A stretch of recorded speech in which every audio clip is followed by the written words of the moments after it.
Við vorum að fá þess að rafmagnsþrýstibrúsa daginn og fólk búið að vera að spyrja okkur hvernig virkar þetta eiginlega. Og ég ætlaði að sýna ykkur það. Við setjum bara vatn í brúsann, svo ýti ég hérna á takkan. Það fyrir allt í gang. Svo setjum við bara prótínið út í, eða prívorkátt eða hvað maður vill.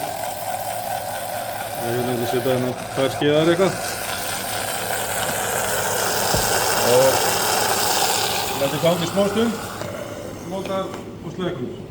Fullkomlega að blanda í hvert eina sinn.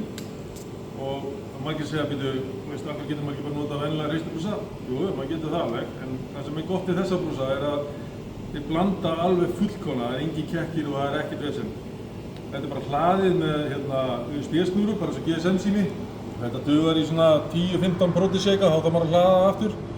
Og snilldin líka í þessu er að þetta er nokkurs konar batteri, þannig að ef símiðin verður tómur þá getur þú hlaðið símaðinn með því að stinga í ristibrúsann.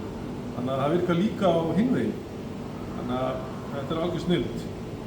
Ok, og svo þegar maður ætlar að skóla hana eftir, þá þarf maður ekki endilega að setja henni í uppþvottavél. Ég bara set vatn í hann, svona kannski rétt rúmlega hálfan, loka, svo setja hann bara í gang.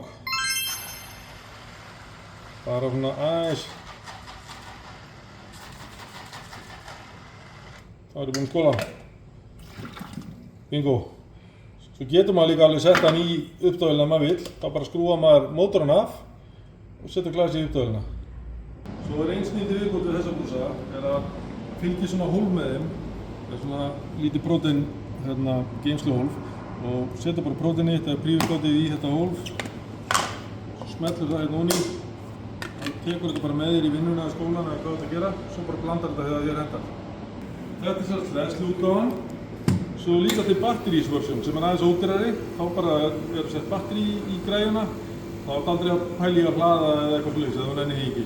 Og hann er til í hvítu, hinn er til í gráu.